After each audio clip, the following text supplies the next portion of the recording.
আর ইফতারি এটার বদলে খাইতে গিয়া ইফতারি পেঁয়াজু আলুর চপ বেগুনি বুট মুড়ি বুরিন্দা জিলাপি টমাটো ক্ষীরা ধন্যতা কাঁচামরিচ আরো যদি কিছু থাকে কদুর পিঠা আরো কদুর সেমাই নুডলস আরো কিছু আছে না, একটা রোজা রাখছি খামখেয়ালি কথা না।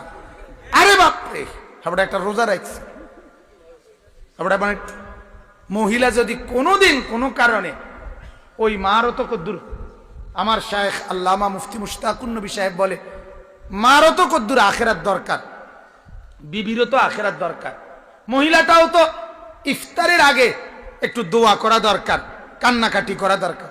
এই সুযোগ মহিলার কপালে নাই। ওই যে পেঁয়াজু আলুর চপ বেগুনি এই তিন জিনিস, পেঁয়াজু আলুর চপ বেগুনি এই তিনটা তো কোরআনের আয়াত, ঠিক না? কথা কথা এটা নবীজির হাদিস তো, এটা আব্দুল কাদের জিলানী কইছে তো নাকি? এটা বাইজিদ বোস্তামি বলছে তো নাকি? এটা কিতা কথা বলেন না কেন? এইটারে বাধ্যতামূলক মহিলা যদি আজকে শুধু বেগুনি করছে না অথবা আলুর চপ বানাইছেন, কিতা তুমি কিতা সারাদিন কিতা করছো? হ্যাঁ দুগা বেগুনি বানাই দেখছো না, সারাটা দিন রোজা রেখে আইছি হেতের বউ মানে আমনের বিবি সারাটা দিন বইয়ে বইয়ে কাল বেগুনি বানাইতো নাকি?